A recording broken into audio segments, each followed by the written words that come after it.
Hello students, कैसे हैं आप सभी लोग। आशा करता हूं कि सब ठीक होंगे।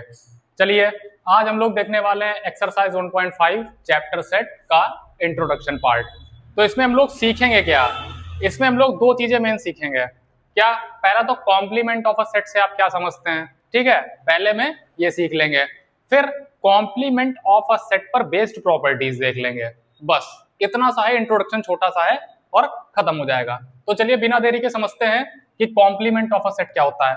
अब इसके लिए कॉम्प्लीमेंट ऑफ अ सेट समझने के लिए आपको डिफरेंस ऑफ अ सेट समझना जरूरी है।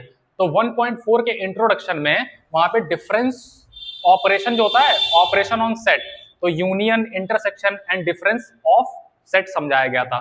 तो वहां पे आप बोस को देख के आइए, तो डिफरेंस ऑफ सेट्स को जब आप देख लेंगे तो ये चीज एकदम से क्लियर हो जाएगी। ठीक है, देखते हैं complement of a set. Definition देखते हैं फिर आगे बढ़ते हैं। Let U be the universal set. U क्या है? Universal set. And A is the subset of you.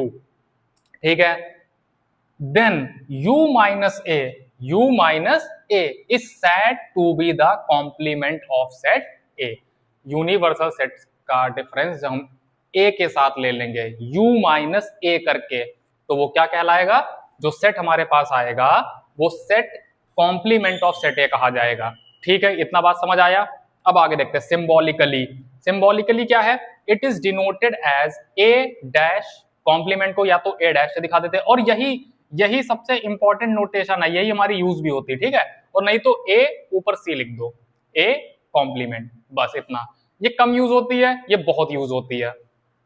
अच्छा, सेट बिल्डर फॉर्म देख लेते हैं। अगर u माइनस ए को लिखना है तो पहले तो कॉम्प्लीमेंट, ये नोटेशन हो गई, फिर सेट बिल्डर फॉर्म देखते हैं। u माइनस ए या complement of set A contains all those x such that x belongs to u but x does not belong to a। तुरंत इस डेफिनेशन को यहाँ पे समझते हैं क्या कहना चाह रहा है। तो u माइनस ए निकाल दो। जैसे मान लो यहाँ पूछा गया है, लेट यूनिवर्सल सेट आपको एक दे दिया गया है, इस क्वेश्चन में सेट ए दे दिया है, कह रहा ए कॉम्प्लीमेंट ढूंढ के मुझको बताओ। तो ए कॉम्प्लीमेंट क्या हो जाएगा? आपको पता है u माइनस ए। तो सब हमने डिफरेंस में पढ़ा गया था। इसको ये सेट बनाते टाइम आप क्या सोचोगे? क्या सोचोगे? All the elements of set U those are not in A. यही तो होगा। तो u के सारे एलिमेंट इसमें आ जाएंगे, इस सेट में u के सारे एलिमेंट आ जाएंगे, पर कौन से नहीं आएंगे? जो a में हैं। तो देखो, वन u में है पर a में भी है नहीं। 2, हाँ 2 a में नहीं है, those are not in a। ठीक है, 2 आ गया, 3 है। देखो कॉमन पहले ही छांट लो, कॉमन एलिमेंट्स पहले ही छांट के रख लो। अब जो इस कॉमन आ गए वो नहीं लिखने हैं, वहां हम लोगों ने खूब डिस्कस किया था, इस पे बेस्ड क्वेश्चंस भी किए थे। तो वहां हमने समझा था जो कॉमन एलिमेंट्स है उनको हटा दो। यू में से जिस सेट से माइनस कर रहे हो उस सेट में से उस सेट के सारे एलिमेंट्स लिखने, पर उसमें से कौन से हटा देने हैं? जो बाद वाले में मौजूद हो, मतलब जो दोनों में कॉमन हो, उनको हटा देना है। तो हटा दिए और लिख दो फिर सारे 4, 6, 8 एंड 10। तो u माइनस ए मतलब a कॉम्प्लीमेंट क्या आ गया? 2, 4, 6, 8, 10, 5 एलिमेंट्स के साथ ये आ गया। ठीक है, नीचे देखते हैं, एक बार आंसर चेक कर लेते हैं। 2, 4, 6, 8, 10। ठीक है, अब इधर आते हैं। लेट u, ठीक है, a दिया है, सेट b दिया है, और आपको क्या क्या फाइंड करना है? a का कॉम्प्लीमेंट। तो a के कॉम्प्लीमेंट के लिए आप क्या करोगे? u माइनस है, और u माइनस है यहां पर क्या हो जाएगा? देखो भाई, पहले तो कॉमन एलिमेंट्स ढूंढ लो। a और u में कुछ कॉमन है? हाँ, दो एलिमेंट्स, a के दोनों एलिमेंट्स यहाँ पे कॉमन है, कोई दिक्कत नहीं है। अब u के एलिमेंट्स लिखने हैं, u के एलिमेंट्स लिखने हैं एक्सेप्ट कौन से? एक्सेप्ट कौन से? जो कॉमन है। यू के एलिमेंट्स लिखने हैं, किन्हें छोड़कर, जो ए में और यू में दोनों कॉमन है, या तो ऐसे समझ लो, ठीक है, या दूसरी तरह से क्या समझ लो कि यू के एलिमेंट्स सारे लिखने हैं, यू के एलिमेंट्स सारे लिखने हैं, पर उन्हें छोड़ देना है जो ए में मौजूद हैं। यू के एलिमेंट्स जो ए में मौजूद है उन्हें छोड़ देना है। आप किसी भी तरह से पकड़ लो, बिल्कुल दिमाग में बात चली जाएगी, ठीक है। तो यहाँ पे हम लोग क्या, मैं कैसे पकड़ता हूँ, मैं कॉमन एलिमेंट्स हटा देता हूँ। पहले यू देखता हूँ, जो आगे लिखा सेट है उसको मैंने देखा, ठीक है, उसके सारे एलिमेंट्स मैंने दिमाग में सोच लिए, पर उनमें से कौन से हटा दिए, जो जिस सेट को आप माइनस कर रहे हो उसमें जो वो एलिमेंट मौजूद हैं, कॉमन है, जो दोनों सेट्स में जो कॉमन है वो मैं घटा देता हूं, उनको नहीं लिखता हूं। तो यहाँ पे कॉमन क्या है, 2 और 3। अब इन दोनों को छोड़कर बाकी सब लिख दो।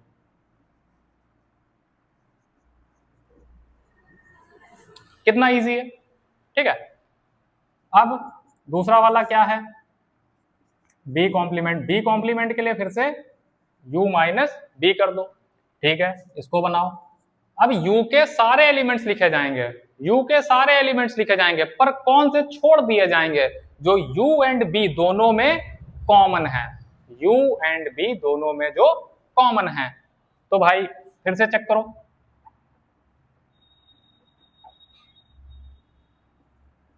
ठीक है, b कहां है, ये रहा। तो कॉमन एलिमेंट्स क्या है, 3 4 5, इन्हें आप हटा दो। अब u के सारे एलिमेंट्स लिख दो। भाई देखो 3 4 5 इधर भी हैं, 3 4 5 इधर भी हैं, तो पहले वाले के एलिमेंट लिखने होते हैं, पर कौन से हटा दोगे, जो दोनों में कॉमन है, जो बाद वाले में और पहले वाले में दोनों में कॉमन है वो हटा दोगे। हट गया, ठीक है। आगे चलते हैं, third part, A union B का इंटरसेक्शन। तो पहले ए यूनियन बी कहीं पे निकालो, तो ए यूनियन बी मैं यहां पे निकाल देता हूं। ए यूनियन बी में क्या आ जाएगा, ए और बी के सारे एलिमेंट्स, ठीक है, और जो रिपीट हो रहे होंगे उनको सिर्फ एक बार लिखा जाएगा। तो क्या है, ए के लिख लो 2 एंड 3। अब 3 यहां पर भी है तो दोबारा नहीं लिखेंगे, फिर 4 एंड 5। अब इसका कॉम्प्लीमेंट करोगे तो क्या हो जाएगा, ए यूनियन बी वाला सेट इससे घटा देंगे, ठीक है। तो यूनिवर्सल सेट से जब ये घटाओगे, ये वाला सेट, ये वाला, तो इसमें और यूनिवर्सल में जो कॉमन है वो एलिमेंट्स हट जाएंगे और बाकी यू के सारे एलिमेंट्स लिख दिए जाएंगे। बस इतना सा कॉन्सेप्ट है। तो 2 3 4 5 अगर यहां पे मौजूद है तो हटा दो इसको, 2 3 4 5, 2 3 4 5 यहां पे थे, इसको हटा दिया, और क्या बचा हमारे पास, 1 एंड 6, ठीक है। बात एकदम क्लियर है आपकी, आपको एकदम बात समझ आ रही है, ठीक है। अब इसके बाद हम लोग कॉम्प्लीमेंट पर बेस्ड प्रॉपर्टीज पढ़ेंगे और फिर इंट्रोडक्शन ओवर हो जाएगा, ठीक है। चलिए अब देखते हैं properties based on complement of a set. तो पहले तो मैं बता दूं प्रॉपर्टीज मतलब क्या होता है, मैंने पहले भी इंट्रोडक्शन में 1.4 के बताया है। तो प्रॉपर्टीज का मतलब जैसे आप केमिस्ट्री से एग्जांपल समझ सकते हैं कि जो ऑब्जर्वेशंस होती हैं वही प्रॉपर्टीज की फॉर्म में लिख दी जाती हैं। कैसे, तो जैसे केमिकल प्रॉपर्टीज ऑफ किसी एलिमेंट या कंपाउंड लिखना होता था, तो हम लोग क्या करते थे, पहले जो भी आपको एलिमेंट या कंपाउंड आपके पास है उसको ऑक्सीजन से रिएक्ट कराया, तो ऑक्सीजन से जो रिएक्ट कराया उसमें क्या कंपाउंड बना, ठीक है, तो वो केमिकल प्रॉपर्टी के अंदर लिख दिया गया। फिर हाइड्रोजन के साथ रिएक्शन कराई गई, ठीक है, the compound XYZ is reacted with hydrogen gives a compound, ठीक है। उसके बाद क्या हुआ, फिर आपको एसिड के साथ रिएक्शन करा दी गई उसी एलिमेंट या कंपाउंड की जो आपके पास है, आपने उसको भी केमिकल प्रॉपर्टी के अंदर लिख दिया। फिर बेस के साथ रिएक्शन कराई, फिर क्लोरीन के साथ रिएक्शन कराई, तो ऐसे करते करते वो केमिकल प्रॉपर्टीज के अंदर लिख दिया जाता है। जैसे फिजिकल प्रॉपर्टीज ऑफ मेटल कहा जाए तो कैसे बताई जाती है कि मेटल लस्टरस होता है, चमकदार होता है भाई, ठीक है, साउंड प्रोड्यूस करता है, अच्छा सा सोनोरस साउंड प्रोड्यूस करता है, या ऐसे नॉन मेटल की प्रॉपर्टी ले लो, ये सब देखा गया ना, तो बताया गया आपको, वहां प्रॉपर्टीज के रूप में लिखा गया है। अब उसकी जब नॉन मेटल की लिखो तो ब्रिटल होता है, टूटता नहीं है, बिखर जाता है, टुकड़ों टुकड़ों में बिखर जाता है, ठीक है। तो ऐसे करते करते आप यहां पर आइए मैथ्स में।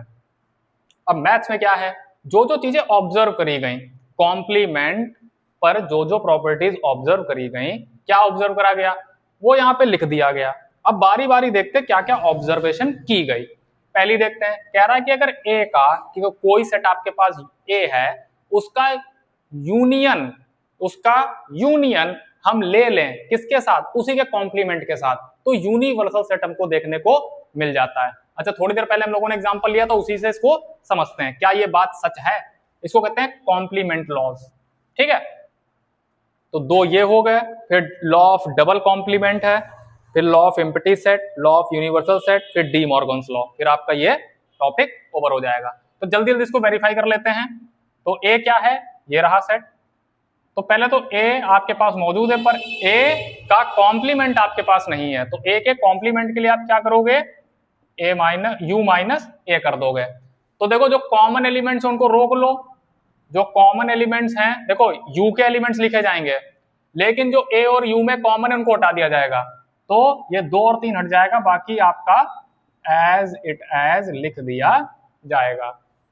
नाउ पहला चेक करते हैं, ए का यूनियन अगर हम ए डैश के साथ ले लें तो बिल्कुल सीधी बात है, इन दोनों का यूनियन लो, इसका मतलब ए के भी सारे एलिमेंट लिख दिए जाएंगे सेट के अंदर, और ए डैश के भी लिख दिए जाएंगे, मतलब ए कॉम्प्लीमेंट के भी।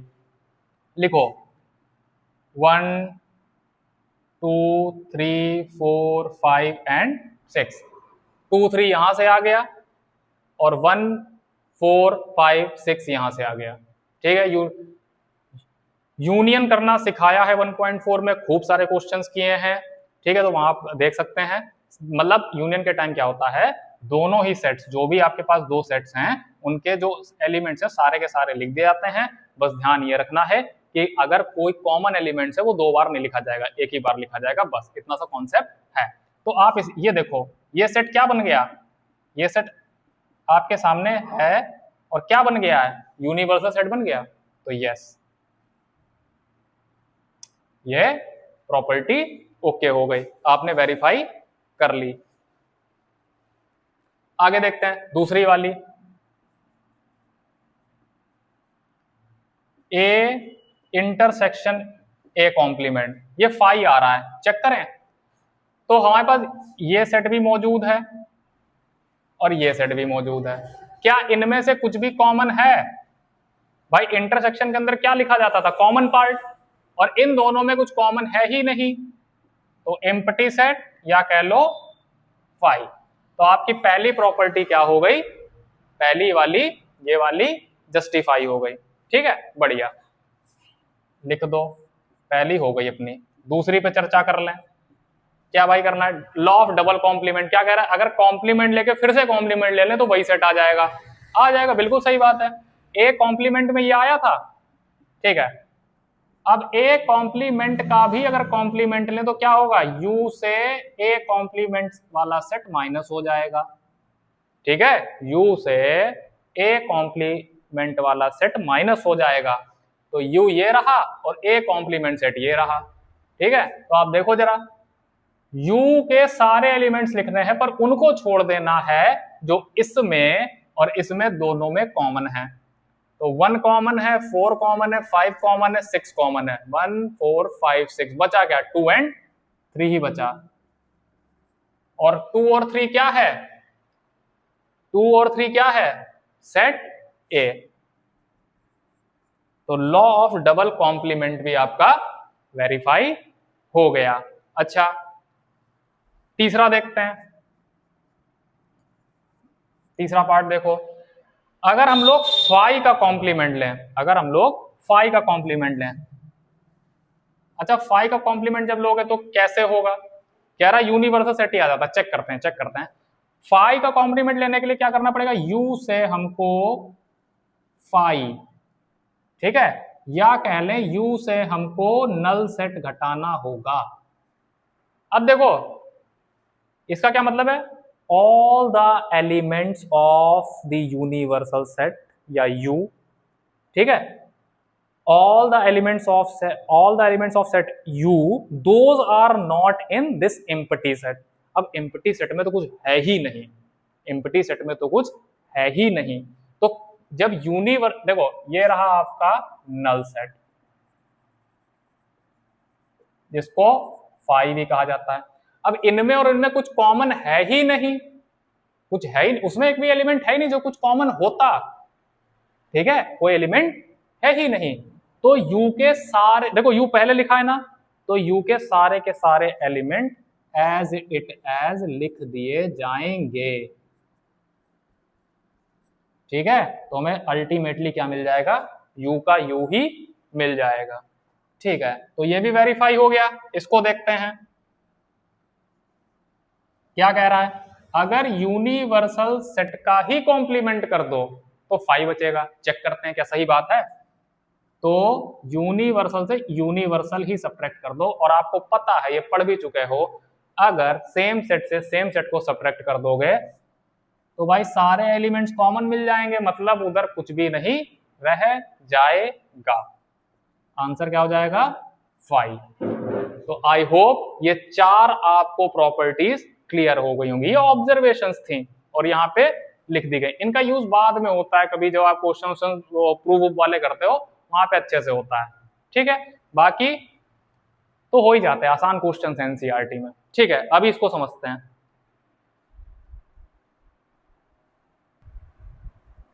तो देखो भाई, डी मॉर्गन्स लॉ क्या कह रहा है, अगर ए यूनियन बी करें और उसका कॉम्प्लीमेंट ले लें तो किसके बराबर हो जाएगा, ए कॉम्प्लीमेंट और बी कॉम्प्लीमेंट के इंटरसेक्शन के बराबर। क्या चेक करें, तो कर लो भाई चेक। पहले तो ए यूनियन बी निकाल लो, ठीक है, तब तो उसका कॉम्प्लीमेंट निकाल पाओगे। तो ए यूनियन बी क्या हो जाएगा, 2 3 4 एंड 5। अब इसी का कॉम्प्लीमेंट निकालो, 2 3 4 5 छोड़ दो और यूनिवर्सल के बाकी लिख दो। इसका मतलब क्या हुआ, इसका मतलब यही तो हुआ, U minus A union B, ठीक है। आगे देखते हैं। तो ये चीज आपके सामने आ गई। दूसरी चीज देखो, ए का कॉम्प्लीमेंट, तो यहीं पे बी का कॉम्प्लीमेंट भी निकाल दो। तो बी में क्या है, 3 4 5 है, 3 4 5 यहीं रोक लो और बाकी 1 2 6 को लिख दो। इसका मतलब ये तो U माइनस बी, तो U माइनस बी में आपको 3 एलिमेंट दिख जाएंगे, 1 2 एंड 6। 3 4 5 इसमें भी है और इसमें भी है, दोनों में कॉमन है, तुम लोग नहीं लिखेंगे बी कॉम्प्लीमेंट के अंदर। तो ए कॉम्प्लीमेंट भी हमारे पास है, बी कॉम्प्लीमेंट भी है। तो अब क्या करेंगे, A complement intersection B complement, क्या चेक करें, यही चीज हमको मिल जाएगी। देखते हैं इंटरसेक्शन में क्या लिखा जाएगा, दोनों का कॉमन पार्ट। तो 1 है 6 है, 2 इसमें नहीं है, तो कॉमन पार्ट आपको क्या दिख रहा है, 1 एंड 6। आप देख सकते हैं, yes this property is true है, तभी तो प्रॉपर्टी है, ठीक है। अच्छा, आप सोचोगे ये कहाँ यूज होंगी, तो कभी भी क्वेश्चन आएगा प्रूव करने में।